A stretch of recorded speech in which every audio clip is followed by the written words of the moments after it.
बरसों से बंद चर्च के बाहर एक कुत्ता तेजी से भौंक रहा था। तभी अचानक उसके सामने एक साया लहराकर बाहर आया। उस साए को देखकर कुत्ते की आवाज उसके गले में ही बंद होकर रह गई। वो साया उसके आसपास लहरा रहा था। अचानक हवा में उस साए के साथ उड़ता हुआ वो कुत्ता उस चर्च के भीतर दाखिल हो गया। उसके भौंकने की आवाज अभी भी आ रही थी। कुछ देर के बाद हवा में उड़ता हुआ उसका शरीर वापस बाहर आया। इस बार उसके शरीर में प्राण नहीं थे। उसका पूरा शरीर सफेद था। मनाली शहर के बाहर एक पुराना चर्च बरसों से बंद था। उसके आसपास कोई भी नहीं जाता। कुछ दिनों के बाद कॉलेज के बच्चों की एक ट्रिप मनाली घूमने आई थी। रात के वक्त कॉलेज के कुछ बच्चे अपने टीचर को बिना बताए होटल से बाहर निकल गए। अरे यार, ये लोग तो हमें नर्सरी के बच्चों की तरह ट्रीट कर रहे हैं। ऐसे घूमने में क्या मजा आएगा। और नहीं तो क्या, यहाँ जाना है वहाँ नहीं जाना है, ऐसे करो वैसे करो, खाने का टाइम हो गया, सोने का टाइम हो गया। सोचा था लड़कियों के साथ मौज मस्ती करेंगे, मगर लड़कियों को तो दूसरे होटल में ठहरा दिया। यहाँ अकेले दीवारों के साथ सर फोड़ो। अब होटल से निकलने के बाद क्या करना है बताओ। करना क्या है, चलो ऐसे ही रोड पर घूमेंगे। तीनों दोस्त बातें करते हुए सुनसान सड़क पर चले जा रहे थे। कुछ दूर चलने के बाद वे लोग उस चर्च के बाहर पहुंच गए। देख, ये चर्च कितना सुंदर लग रहा है। हाँ, सुंदर तो है, मगर ऐसा लग रहा है कोई यहाँ आता जाता नहीं है। शायद कोई पुराना चर्च है। अंदर चलकर देखते हैं। अंदर जाकर? नहीं नहीं, अभी रहने देते हैं, कल सुबह आएंगे। अरे कल सुबह? कल तो हमारे साथ प्रोफेसर वगैरह सब रहेंगे। वे लोग हमें खुद से दूर नहीं जाने देंगे। अभी चलते हैं ना, रात या दिन क्या फर्क पड़ता है। हाँ, वैसे भी हम लोगों के पास मोबाइल में टॉर्च तो है। बोरिंग सी ट्रिप में थोड़ा सा एडवेंचर हो जाएगा।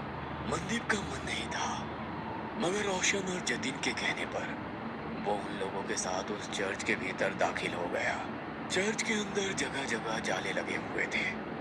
जैसे ही मोबाइल की लाइट से उस चर्च के भीतर थोड़ी सी रोशनी हुई, चमगादड़ उड़ते हुए चर्च के बाहर निकल गए। लगता है ये बहुत टाइम से बंद है, तभी तो चमगादड़ ने यहाँ पर डेरा जमा लिया।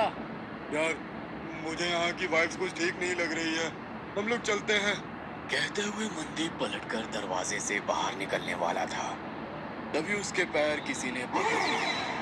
वो जोर से चीखा। क्या हुआ? मेरा पैर किसी ने पकड़ लिया है। हैं? ये क्या कह रहे हो? कहते हुए उसने अपने मोबाइल का टॉर्च मनदीप के पैर की तरफ किया तो वहां पर रस्सी थी। उसे देख दोनों हंसने लगे। तेरा मन नहीं था ना आने का, इसलिए तू रस्सी से भी डर रहा है। कुछ नहीं, अंदर चलकर देख, यहाँ का आर्किटेक्ट कितना अच्छा है। कहते हुए वो उसका हाथ पकड़कर उसे अंदर ले गया। वे तीनों चर्च घूम ही रहे थे कि अचानक चर्च की लाइट जलने बुझने लगी। अरे, यहाँ पर लाइट कैसे आ गई? मुझे कुछ ठीक नहीं लग रहा। हम लोग यहाँ से चलते हैं। कहते हुए वो अपने दोनों दोस्तों के हाथ पकड़कर दरवाजे के पास गया। अचानक ही दरवाजा बंद हो गया।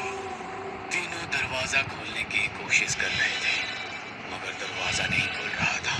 अरे, ऐसे कैसे हो सकता है? अभी तो ये दरवाजा खुला था। किसने बंद किया? Please help! हमें डराने की कोशिश मत करो। कोई और रास्ता होगा यहाँ से निकलने का।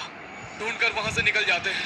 कहते हुए जतिन जैसे ही पलटा, दहशत के कारण उसकी आंखें फटी की फटी रह गई। उसने देखा उसके सामने एक नन खड़ी हुई थी। वो अपनी बड़ी बड़ी लाल आंखों से उन लोगों को घूरने लगी। ये क्या बला है? भागो यहाँ से। जैसे ही मनदीप ने उन लोगों को भागने को कहा, वो नन घूरना बंद कर गायब हो गई। अब ये कहाँ गई? रोशन और मनदीप उसे इधर उधर ढूंढने लगे। तभी अचानक उन्होंने देखा कि जतिन जमीन पर रेंग रहा था।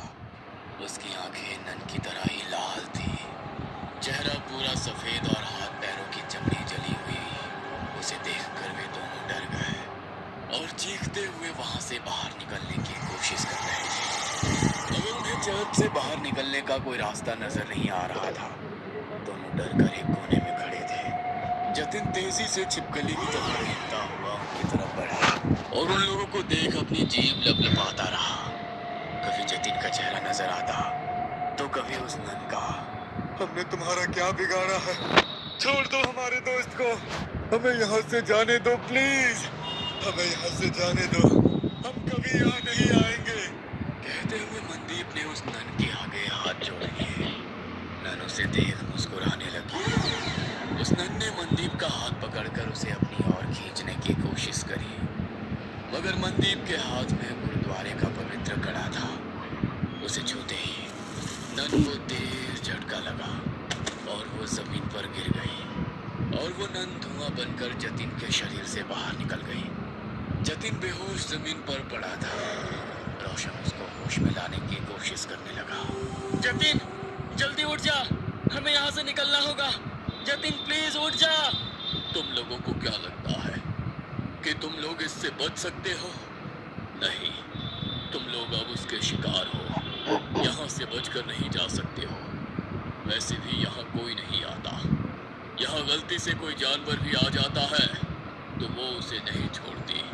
फिर तुम लोग तो इंसान हो, तुम लोगों का मरना तय है।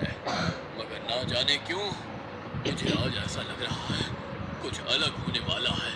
फादर कुछ और कह पाते, उसके पहले ही उसने रोशन का गला पकड़ लिया। उसकी सांसें घूमने लगी। वो कातर नजरों से मनदीप की तरफ देखकर चिल्लाकर बोला, मनदीप, चले जाओ यहाँ से, भागो। तुम्हारे पास गुरुद्वारे की पवित्र शक्ति है, ये तुम्हें कुछ नहीं कर सकती है। भाग जाओ। मैं तुमको छोड़कर कहीं नहीं जाऊंगा। मैं कह रहा हूँ ना, तुम चले जाओ यहाँ से, चले जाओ। रोशन बार बार उसे जाने के लिए कह रहा था, मगर नन की पकड़ उसके गले पर तेज हो गई। उसके नाखूनों से उसके गले में गड्ढा हो गया। गले से बहते हुए खून को वो नन जीभ लंबी कर कर चाटने लगी। रोशन छटपटा रहा था। मनदीप को समझ में नहीं आ रहा था कि वो क्या करे। एक और वो नन तो दूसरी तरफ उसके दोस्त। तभी उसके दिमाग में एक विचार आया। उसने अपने हाथ का कड़ा निकाला और एक हाथ में कड़ा और दूसरे हाथ में कृपाण लिए जोर से बोला, वाहेगुरु जी का खालसा, वाहेगुरु जी की फतेह। जो बोले सो निहाल, सत श्री अकाल। मनदीप ने वो कड़ा नन के हाथों में डाला और सीने में कृपाण डाली। वो नन छटपटाने लगी। उसने रोशन की गर्दन छोड़ दी। हवा में लहरा रहा रोशन जमीन पर गिर गया। उस नन के सीने से काला गाढ़ा सा अजीब पदार्थ बह रहा था। जतिन अभी तक बेहोश था। मनदीप को मदद चाहिए थी, मगर उसके पास मदद के लिए कोई नहीं था। उसकी नजर यीशु की मूर्ति पर पड़ी। हे यीशु, मुझे तेरी प्रार्थना नहीं आती है, मगर तेरे घर में शैतान तेरे बंदों पर कैसे हावी हो सकता है? हमारी मदद करो। कहते हुए उसकी आंखों में आंसू आ गए।